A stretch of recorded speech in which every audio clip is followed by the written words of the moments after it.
بسم اللہ الرحمن الرحیم۔ یہ ریڈیو قطر ہے۔ اب آپ محمود احمد سے خبریں سنیے۔ ابتدا میں پیش خدمت ہیں اہم خبروں کی سرخیاں۔ وزیر اعظم و وزیر داخلہ کی صدارت میں قطر کی کابینہ کا 7 روزہ باقاعدہ اجلاس منعقد ہوا ہے۔ ریاست قطر نے لیبیا کے شہر طرحونہ میں اجتماعی قبروں کی موجودگی کی شدید مذمت کی ہے۔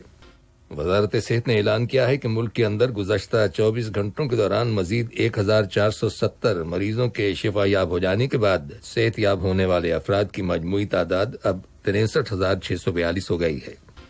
ایران کی حکومت نے شام پر امریکہ کی جانب سے لگائی گئی مزید پابندیوں کی مذمت کی ہے اور اسے ایک غیر انسانی کارروائی قرار دیا ہے۔ یہ تھیں اہم خبروں کی سرخیاں۔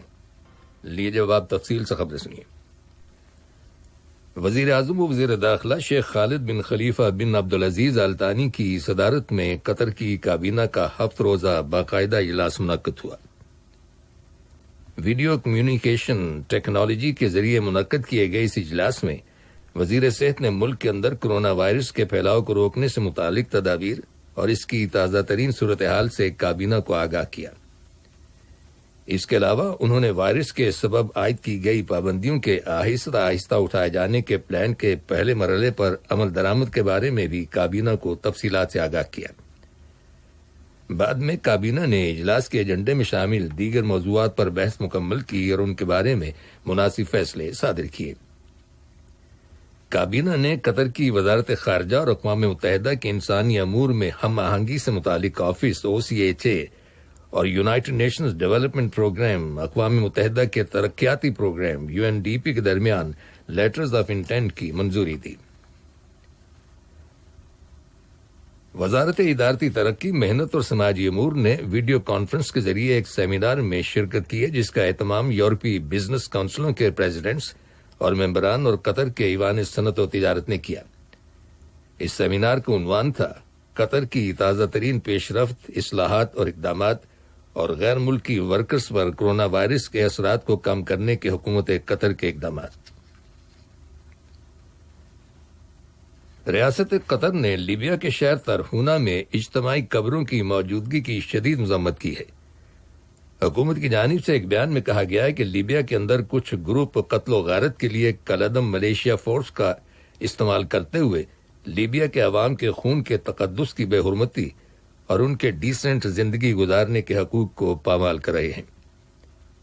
بیان میں کہا گیا ہے کہ بین الاقوامی برادری لیبیا کے اندر ہونے والے ان انسانیت سوز جرائم کو نظر انداز کر رہی ہے اور جنگی مجرموں کے ساتھ نرمی کی وجہ سے لیبیا کے بے گناہ اور نہتے عام شہریوں کا خون بہایا جا رہا ہے۔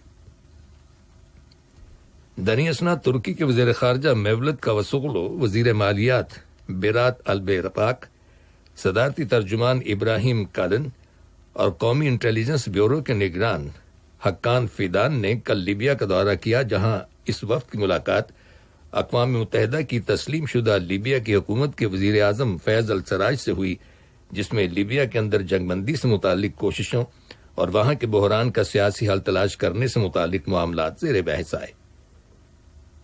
ترکی کے وزیر خارجہ کا کہنا ہے کہ اس دورے کا مقصد لیبیا کے لیے انقرہ حکومت کی بھرپور حمایت کا یقین دلانا ہے۔ وزارت صحت نے اعلان کیا ہے کہ ملک کے اندر گزشتہ 24 گھنٹوں کے دوران کورونا وائرس کے مزید 1470 مریضوں کے شفا یاب ہو جانے کے بعد صحت یاب ہونے والے افراد کی مجموعی تعداد 63,642 ہو گئی ہے۔ وزارت نے وائرس کے 1,267 نئے کیسز اور 4 افراد کے وائرس کی وجہ سے انتقال کر جانے کی بھی تصدیق کی ہے۔ دنی اسنا وزارت صحت، حمد میڈیکل کارپوریشن اور پرائمری ہیلتھ کارپوریشن نے کرونا وائرس سے بچاؤ سے متعلق اقدامات کے بارے میں اویئرنس کیمپین یعنی آگاہی مہم کو تیز کر دیا ہے اور اس کے ساتھ ہی گزشتہ پیر کے دن سے وائرس کی وجہ سے لگائی گئی پابندیوں کو ہٹائے جانے کے پہلے مرحلے پر عمل جاری ہے۔ وزارت صحت نے یہ بھی کہا ہے کہ گزشتہ 24 گھنٹوں کے دوران 11 مریضوں کو انٹینسیو کیئر یونٹ یعنی انتہائی نگہداشت کے یونٹ میں منتقل کیا گیا، جہاں اس وقت موجود مریضوں کی تعداد 230 ہو گئی ہے۔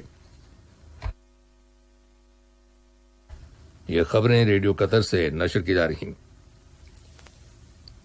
دنیا کے مختلف ممالک میں کرونا وائرس سے متاثرہ افراد کی تعداد 8.36 ملین سے زیادہ ہو گئی ہے اور 4 ملین سے زائد مریض صحت یاب ہو گئے ہیں، جبکہ 4,47,985 افراد وائرس کی وجہ سے انتقال کر گئے ہیں۔ انڈونیشیا میں کرونا وائرس کے 1,331 نئے کیسز سامنے آئے ہیں، جس کے بعد وہاں وائرس کے مریضوں کی مجموعی تعداد 42,762 ہو گئی ہے۔ ادھر ڈنمارک کی حکومت نے یورپی ممالک کے شہریوں کو جون کی 27 تاریخ سے ڈنمارک میں آنے کی اجازت دینے کا فیصلہ کیا ہے۔ برازیل میں مزید 1,269 مریضوں کا انتقال ہو جانے کے بعد وہاں کرونا وائرس سے مرنے والے افراد کی تعداد 46,510 ہو گئی ہے۔ چین میں کرونا وائرس کے 28 نئے کیسز سامنے آئے ہیں، جن میں سے 21 کیسز دارالحکومت بیجنگ میں رجسٹر کیے گئے ہیں۔ تھائی لینڈ نے آئندہ ماہ سے کاروباری مقاصد کے لیے بین الاقوامی پروازیں شروع کرنے کی اجازت دے دی ہے۔ دریں اثنا برطانیہ کے وزیر اعظم بورس جانسن نے اپنے آسٹریلیا کے ہم منصب اسکاٹ موریسن کے ساتھ ملاقات کی ہے، جس میں دونوں وزرائے اعظم نے فیصلہ کیا کہ اس بات کی چھان بین کرائی جائے کہ اصل میں کرونا وائرس پھیلنے کی ابتدا کہاں سے ہوئی تھی۔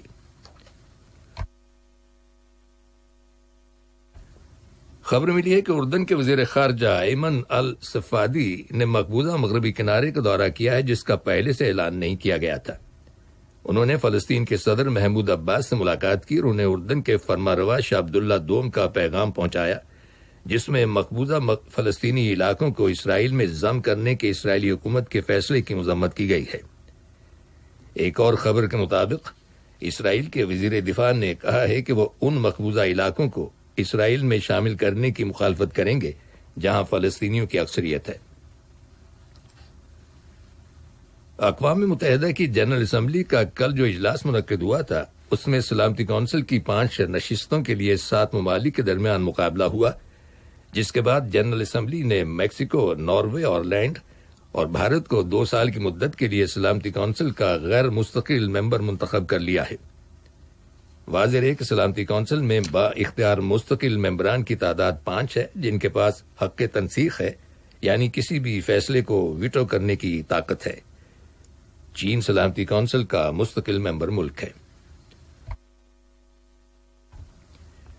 متنازع وادی کشمیر میں لائن آف کنٹرول پر بھارت کی فوج کی دیہی علاقوں پر فائرنگ سے کم از کم 4 پاکستانی عام شہری ہلاک ہو جانے کی خبر ملی ہے۔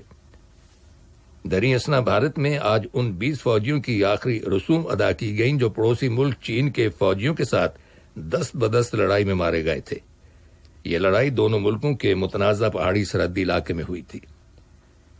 دریں اثنا بھارت نے چین سے کہا ہے کہ وہ وادی گلوان کے علاقے پر اپنی ملکیت کے دعوے کے سلسلے میں غلط بیانی سے گریز کرے۔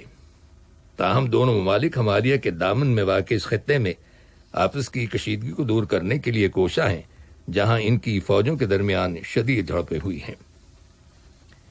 بھارتی شہریوں نے چین کے صدر زی جن پنگ کی پورٹریٹس کو اس وقت آگ لگا دی جب ہلاک ہونے والے فوجیوں کی آخری رسومات ادا کی جا رہی تھیں۔ دونوں ملکوں نے سن 1967 کی آپس کی جھڑپوں کے بعد پہلی مرتبہ شدید سرحدی جھڑپیں شروع کرنے کا ایک دوسرے پر الزام عائد کیا ہے۔ ایران کی حکومت نے کہا ہے کہ اس کی بحریہ نے آج بحر ہند کے شمالی علاقے میں جو خلیج کے دہانے پر واقع ہے، ایران میں تیار کیے گئے نئے کروز میزائل کا کامیاب تجربہ کیا ہے۔ اور ایران نے آج ایک بیان میں اپنے علاقائی اتحادی ملک شام پر امریکہ کی جانب سے مزید پابندیوں کی مذمت کی ہے اور اسے ایک غیر انسانی کارروائی قرار دیا ہے اور کہا ہے کہ وہ دمشق کے ساتھ تجارتی تعلقات میں اضافہ کرے گا۔ ایرانی وزارت خارجہ کے ترجمان عباس موصوی نے کہا ہے کہ دنیا میں اس وقت کرونا وائرس کی وبا سے دوچار ہے اور اس موقع پر یہ پابندیاں عائد کرنے سے شام کے عوام کے دکھوں اور تکلیفوں میں مزید اضافہ ہوگا۔ انہوں نے کہا کہ ہم شام کے عوام اور حکومت کے ساتھ اپنے معاشی تعاون کو ان پابندیوں کے باوجود بدستور جاری رکھیں گے۔ آخر میں اہم خبروں کی سرخیاں ایک بار پھر سن لیجیے۔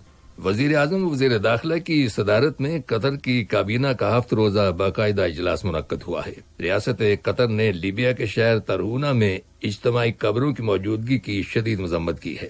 وزارت صحت نے اعلان کیا ہے کہ ملک کے اندر گزشتہ 24 گھنٹوں کے دوران مزید 1470 مریضوں کے شفا یاب ہو جانے کے بعد صحت یاب ہونے والے افراد کی مجموعی تعداد اب 63,642 ہو گئی ہے۔ ایران کی حکومت نے شام پر امریکہ کی جانب سے لگائی گئی مزید پابندیوں کی مذمت کی ہے اور اسے ایک غیر انسانی کارروائی قرار دیا ہے۔ ریڈیو قطر سے خبریں ختم۔